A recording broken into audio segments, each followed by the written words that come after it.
사람이 변화가 되는 것은 공부를 많이 한다고 변화되는 것이 아닙니다. 사람이 변화되는 것은 예수님 만나면 변화됩니다. 성령 체험하게 되면, 성령의 능력이 저들에게 임하게 되면 사람이 변화됩니다. 사울이라고 하는 사람은 다메섹, 오늘날에는 다메세커스라고 그러는데 옛날에는 다메섹이라고 우리 성경에는 번역이 됐어요. 다메섹 도상에서 그리스도 예수 우리 주를 만남으로 그 인생이 변화가 됩니다. 어떻게 변화되느냐? 비방자였고, 그리고 박해자였고, 폭행자였는데 오늘 13절에 비방자요, 박해자요, 폭행자였는데 이 사람이 변화가 됩니다. 어떤 사람으로 변화되느냐? 12절에 나를 능하게 하신 능한 일꾼으로, 그 전에는 율법 아래 있어서 무능한 일꾼이었는데 이젠 유능한 일꾼이 되었고요. 전에는 감사하지 않는 일꾼이었는데 그리스도 예수 우리 주께 감사함은 감사하는 일꾼이 되었고요.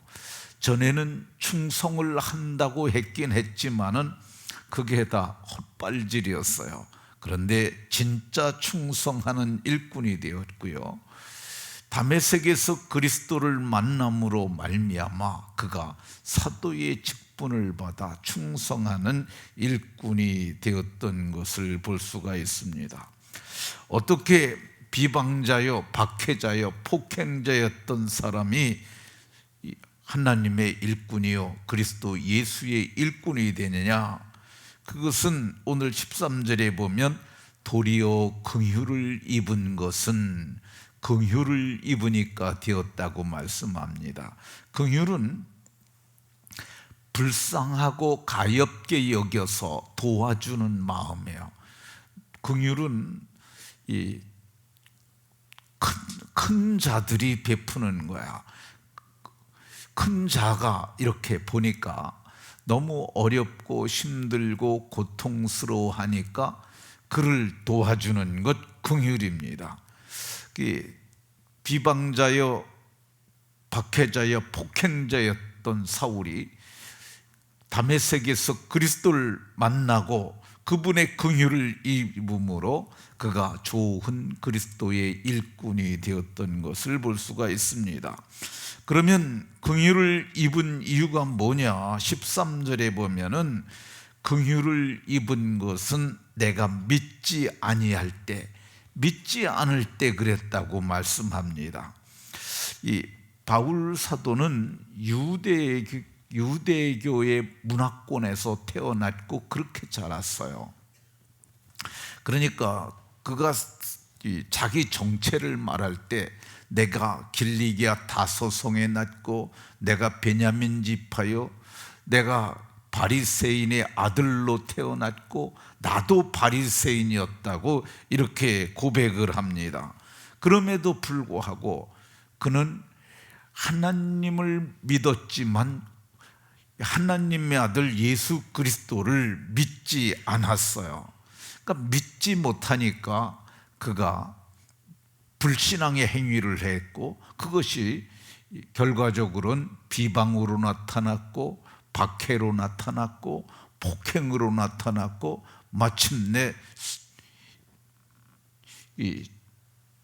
주님의 일꾼 스데반을 죽이는데 가편 투표를 했던 것을 볼 수가 있습니다. 그러면 왜 믿지 않았을까? 그것은 믿음이 그에게 오지 않았기 때문에 그렇습니다. 이 믿음이 오지 않는다면은 우리도 역시 믿을 수 없었어요.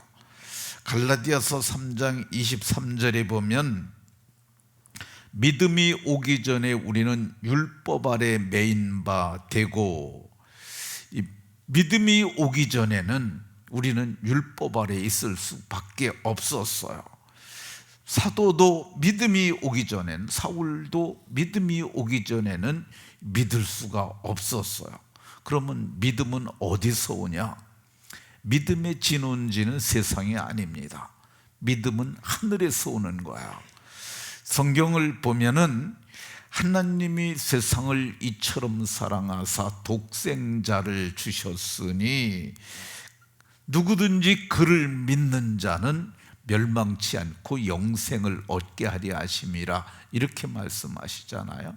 하나님이 믿음의 주요 온전케 하시는 이인 예수를 보내준 거야. 그래서 그분을 믿음으로 우리가 믿음을 얻게 됩니다. 믿음이 오게 되면은 갈라디아서 3장 25절에서 믿음이 온 후로는 우리가 초등교사 아래에 있지 아니하도다 그랬는데, 이 초등교사가, 제가 전에 이게 번역을 잘못했다고 얘기를 했습니다. 왜 이게 번역이 잘못했느냐 하면, 초등교사 하면은 우리는 이 초등학교 선생님들을 생각하거든요. 초등학교에서 가르치는 선생이에요. 근데 이게 원문에는 파다고그라고 나오는데, 그거를 개역 성경에서는 몽학 선생이라고 번역을 했어요. 이 몽학 선생이라고 번역한 것이 맞습니다. 이거는 성경을 쉽게 번역한다고 했지만은 오역을 한 거예요. 그러니까 이게 왜 이게 맞느냐 하면은, 이 몽학 선생은 그 로마 시대에는 이 학교 가면 가르치는 선생이 있었고, 그리고 학교를 데리고 가고 데리고 오는 선생이 있었어요. 그걸 파다고그라고 불렀어요. 그게 이 몽학 선생으로 번역을 했던 겁니다. 그러니까 가르치는 선생이 아니라 데리고 가고 데리고 오는 건데, 이게 예수님이 온 후로 어떤 일이 일어나느냐, 이 율법이 몽학 선생의 역할을 했는데, 율법은 죄를 깨닫는 거고요. 율법의 주기능이 그거예요. 율법으로는 죄를 깨달음이라, 로마서 3장에서 그렇게 말씀하고 있어요. 죄를 깨달으면 어떻게 됩니까?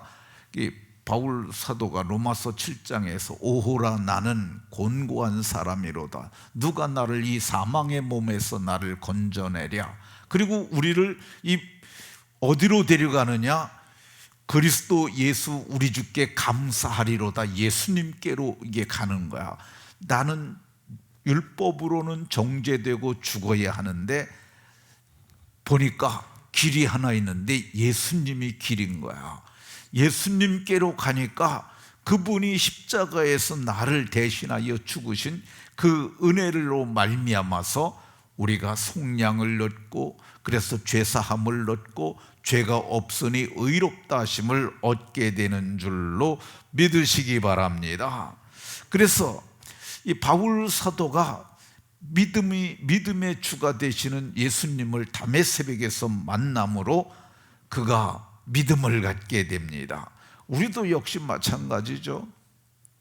우리도 예수님 믿게 됨으로 말미암아 구원을 받고 은혜를 입게 되는데, 이게 다 내가 잘나서 그런 것 아니고 긍휼이 풍성하신 하나님께서, 여기 14절에 보면 주의 은혜가 예수 안에 있는 믿음과 사랑과 함께 넘치도록 풍성하였도다.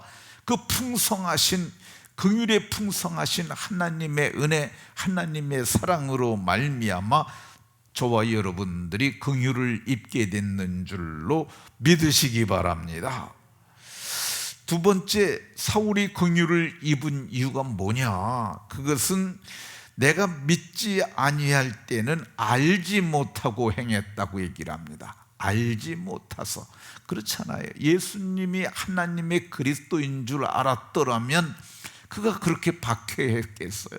그가 살기가 등등해가지고 이 대제사장에게 저들을 체포할 영장을 받아가지고, 그리고 회당에다가 다 공문을 보내면서 그런 짓을 했겠어요?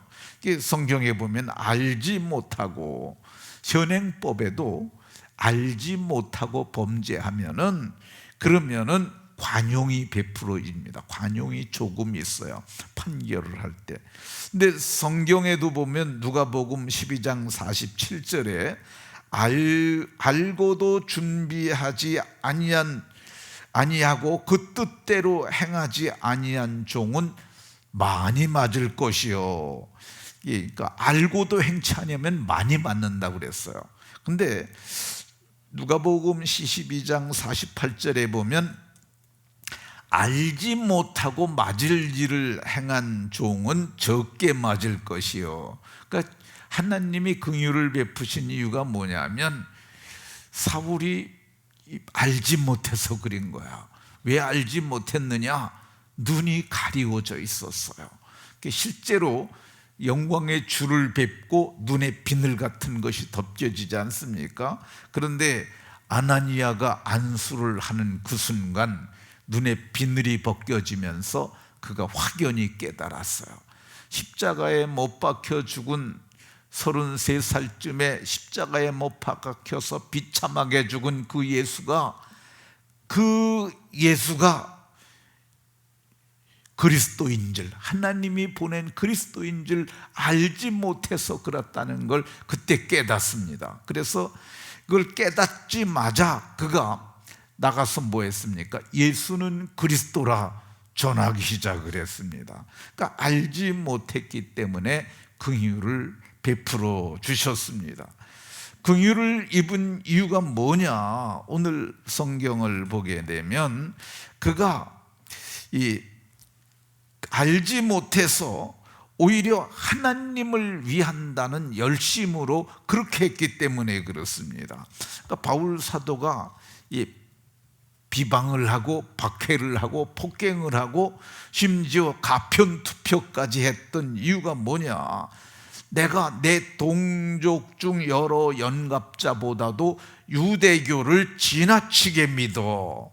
그러니까 자기가 유대교만 지나치게 그걸 믿었기 때문에 저들은 연병과 같은 존재들이라, 저들이 전하는 나사렛 예수를 믿게 되면 다 그쪽에 빠져가니까 저걸 막으려면 내가 박해를 하는 수밖에 없었다. 그렇게 해서 그가 빌립보서 3장 6절에도 이렇게 말합니다. 내가 열심으로는 교회를 핍박하고, 그가 하나님을 위한 열심으로 그렇게 했기 때문에 그런 일이 일어났던 것을 볼 수가 있습니다. 그러면 하나님의 긍휼이 어떻게 나타났습니까? 이 15절에 보면 모든 사람들이 받을 만한 말이요, 그리스도 예수께서 죄인을 구원하시려고 이 땅에 임하셨다 하였도다. 그리스도 예수께서 죄인을 구하려고 이 땅에 하나님의 긍휼이 그리스도 예수의 출현으로 나타났다고 말씀합니다. 그분은 이 땅에 오셔서 세상 죄를 대신하여 대속을 하셨고 부활하셨고 승천하셨고, 그리고 누구든지 믿기만 하면 구원을 얻는 영원한 속죄의 길을 열어놓으셨습니다. 그뿐 아니라 그분이 오늘 예수 그리스도께서 임하셨다고 그러잖아요. 그분이 어디에 임하셨느냐? 담메색 도상에 임하셨어요. 하늘을 여시고 사울의 면전에 나타나셨어요. 그래서 그가 묻습니다. 주여 니시니까? 나는 내가 박해하는 예수라. 그때 내가 지금 무언가 크게 잘못했다는 걸 깨닫고 자기에게 임하신 예수를 3일 동안 먹지도 마시지도 않고 생각하고 마침내 예수가 하나님의 아들 그리스도이심을 깨닫게 되었습니다. 오늘 우리도 마찬가지죠. 예수님이 우리에게 임하십니다. 어떻게 임하십니까? 우리에게 복음으로 임하셨습니다. 그게 사울이 1세대 사도들이라고 그러잖아요. 그 다음 세대들을 속사도, 그 다음에 교회를 이끈 사람들을 교부, 그리고 그 다음에 이제 목사, 장로들이 교회를 같이 이끌게 됩니다.